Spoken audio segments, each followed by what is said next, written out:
Hello mga Kamis Vlog. Ayan mga Kamis Vlog, nandito tayo ngayon at magluluto tayo ng baboy ramo na nahuli natin Kamis Vlog nung nakaraang linggo. So ayan mga Kamis Vlog, no. Pakita ko sa inyo, dali. Ayan mga Kamis Vlog, no. Meron tayo ditong, ito na yung buto-buto mga Kamis Vlog ng ating baboy ramo. Minarinate ko siya mga Kamis Vlog ng overnight ng lemon. Ayan. Lemon, paminta, tsaka laurel. Tapos meron din tayo diyang wine. So para pang patanggal lang kami sa vlog sa lansa. Tapos ayan dito mga Miss Vlog, no, dissolve lang tayo ng butter. So palakasan na natin to para masunog na yung ating butter. Meron tayo dito mga Kamis Vlog na luya mga Kamis Vlog. Ito yung unahin natin igisa para pantanggal ng lansa, ng dagdag tanggal ng lansa. So ito naman yung ating mga bell pepper mga Kamis Vlog, sibuyas at bawang. Tapos syempre paminta mamaya. So ayun nga mga Kamis Vlog, no?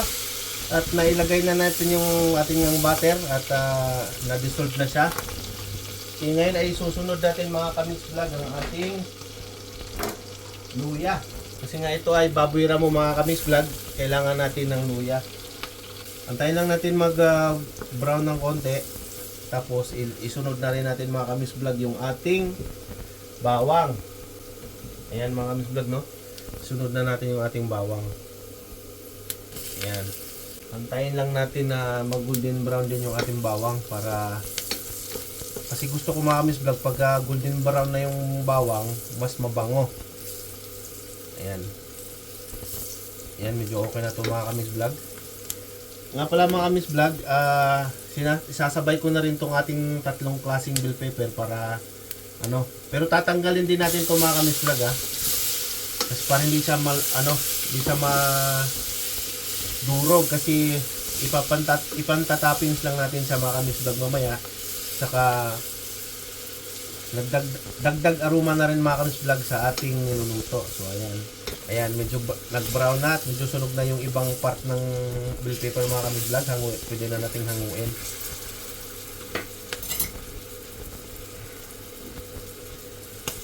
Ayan, hanguin na natin. Ayan mga Kamis Vlog, no? Natanggal na natin yung ating bell pepper. Ayan mga Kamis Vlog, no? Nakita nyo naman. Merong kunting sunog yung ating sibuyas mga Kamis Vlog. Pwede rin kayo gumamit ng puting sibuyas mga Kamis Vlog or itong pink. Okay lang yan. Yun nyo, sablay nga naman. Mayroon pang port malaki. Dinaywa.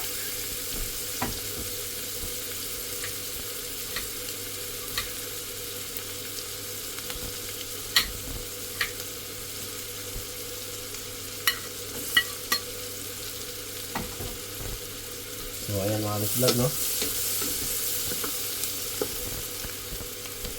Bango. Ngayon naman Kamis Vlog ay sobrang init na tong ating butter na may konting olive oil. So ang gagawin ko mga Kamis Vlog, yan, isa-isahin ko paglagay tong ating karne. At to mga Kamis Vlog, no, yung sa may backbone na may halong spare ribs. Ito yung mga sa backbone na pinagtastasan natin kasi hiniwa natin na maninipis. Binanyan ko para maprito naman ng konti yung iba, tapos saka natin lagyan ng bago. So ayan mga Kamis Vlog, no? So takpan lang natin mga Kamis Vlog. Ayan. So mamaya na lang mga Kamis Vlog.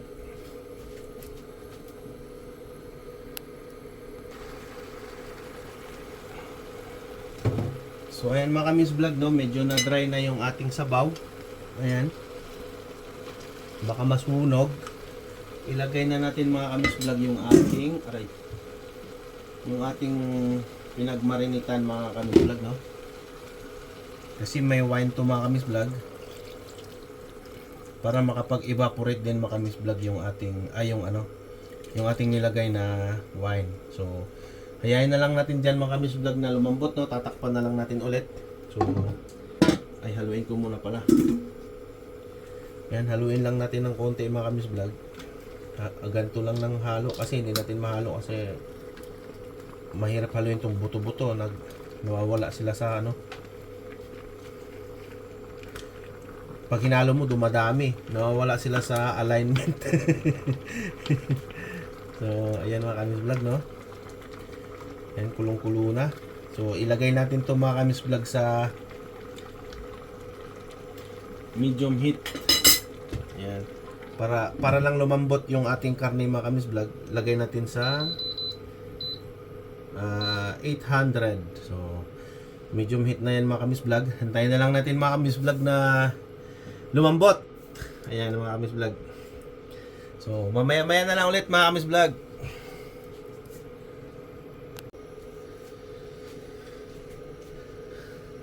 So, ayan mga Kamis Vlog, no? At malambot na tong ating lumambot na mga Kamis Vlog tong ating buto-buto. Nakakalderetahin. Hanguin natin siya kasi maglalagay na tayo ng sauce. Ayan. Para mahalo natin maigi yung sauce natin mga Kamis Vlog, tanggalin natin tong ating karne, ating buto-buto. Para mahalo natin maigi yung ating sauce, yung ating yung ating sauce ng kaldereta. Ayan. Ibabalik din natin yan mga Kamis Vlog kapag naano na natin na mix na natin dito lahat ng sauce. Mag-add tayo Kamis Vlog ng mait na tubig dito kasi para hindi masyadong tuyot. Yan, para hindi masyadong tuyot yung ating kaldereta. So, pakuluin lang natin Kamis Vlog yun ng mga 2 minutes or 3 minutes. Yan ang Kamis Vlog, habang pinapakulo natin yung ating sauce. Ito yung ating gagamitin mga Kamis Vlog. Gagamit tayo dito ng peanut butter. Liver spread to mga Kamis Vlog. Cheese, tomato sauce mo. Ganun ulit, tanggalin natin to. Mas maganda siguro kung unahin natin itong liver spread mga Kamis Vlog, no? Para madurog natin kasi buo to eh. Hindi ko na sinama sama Kamis Vlog kasi mabilis lumapot yung sabaw pag sinama natin ito dun sa gisa. Kaya ang ginawa natin, dito natin siya lulutuin sa sauce. So, ayan mga Kamis Vlog, no? At isunod naman natin ngayon yung ating peanut butter. Busin ko na rin itong isang lagayan mga Kamis Vlog kasi marami-rami yung ating karne.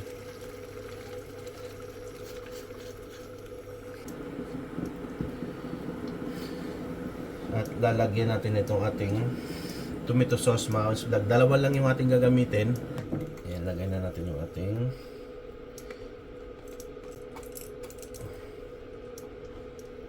at lakasan na natin ulit mga Kamis Vlog para kumulo siya. So, ayan mga Kamis Vlog, no? Mapula na yung ating sauce. So, maglagay naman tayo ngayon mga Kamis Vlog ng isang ginisa mix powder. At dalawang chicken cubes mga Kamis Vlog.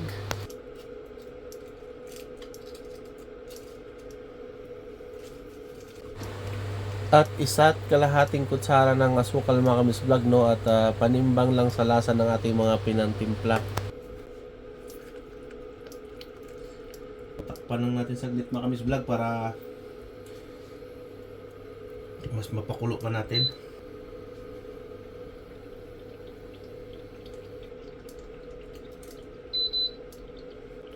So ayun mga Kamis Vlog, ilagay na natin yung ating cheese dito kasi wala tayong pangkuskus na mawala. Hindi ko lang kung nasaan na. Yan, kakalat din yan kasi ilalambot yan mga Kamis Vlog. Pumula na yung kanyang sauce kasi pag naluto na mga Kamis Vlog yung tomato sauce, pumupula. Ayan, kumalat na yung pagpula. So ngayon naman ilalagay natin tong ating karne. So ayun mga Kamis Vlog, kahit anong karne mga Kamis Vlog pwede rito. Huwag nyo lang masyadong damihan ng mani para hindi maglasang kare-kare yung inyong luto. Ayan, ilubog na natin mga Kamis Vlog ng paisa-isa ulit. Kamay na natin para malinis naman yung kamay natin mga Kamis Vlog. Oh, ayan.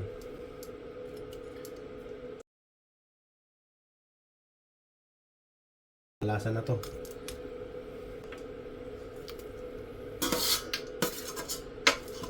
Tama na natin lahat. Huwag lang yung buto. Baka matinik tayo niya. Haluin lang natin mga kamis vlog ng bahagya para makoted lang yung ating buto-buto.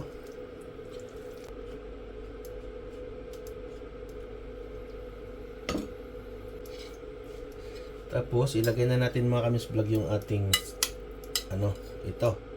Kasi kung ano yung tsura niyan mga kamis vlog, yun na rin ang dadalhin natin bukas. Bali babawas lang tayo ng ating titikman. So ayan mga kamis vlog, no, takpan lang natin ulit at tasan natin ng medium heat yung ating init mga kamis vlog at pakuluin natin mga kamis vlog ng mga 10 minutes or 15 minutes para makakuha na tayo ng ating titikman mga kamis vlog. So ayan mga kamis vlog, no, after 15 minutes natin pinakulo at ayan, nakakuha na tayo ng ating titikman mga kamis vlog. Excited na ako. So tara mga kamis vlog, tikman natin. Ayan mga kamis vlog yung ating kaldereta. Ayan mga kamis vlog, yung kalderetang baboy ramo mga kamis vlog, no. Ayan, natatakam akong tikman tong ating pacham. Uy, sus pa lang na itong mga kamis vlog, panalong panalo ka na yun.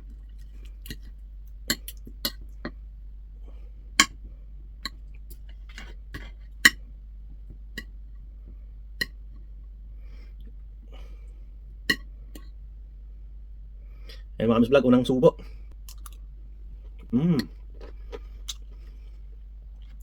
Sarap mga kamis vlog. Lambot niya mga kamis vlog, no? Kasi 1 hour and 45 minutes natin sa pinakuluan ng dandahan sa, hindi tayo gumamit ng pressure cooker. Kaya masarap yung pagkalambot niya, hindi sa pwersahang lambot.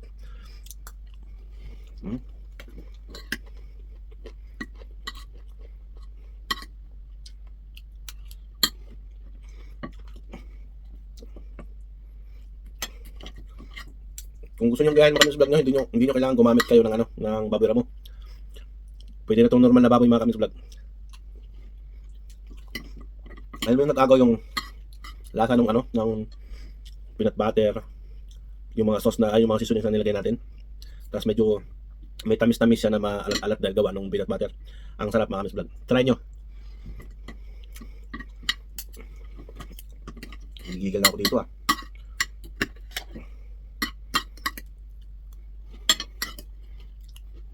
Bitin sa kanin.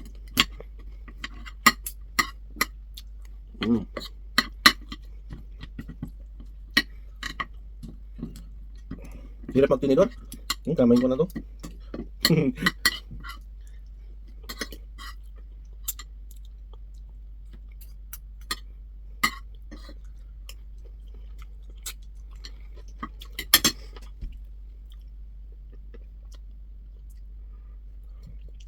So, ayun mga kamis vlog, no? End na natin yung ating video. So, ayun mga kamis vlog, no? End na natin yung ating video. At salamat sa nanonood. Salamat sa mga manonood pa. Shout out sa mga subscriber kong bago mga kamis vlog, no? Nadadagdagan tayo kamis vlog ng kahit pa unti-unti, pa isa-isa. So, God bless sa ating lahat mga kamis vlog, lalo sa mga subscriber ko. At thank you sa pagtutok mga kamis vlog. At hanggang sa muli. At God bless ulit sa inyong lahat. At paalam. Hanggang sa muling video, hanggang sa sunod nating mga video mga kamis vlog. Bye-bye.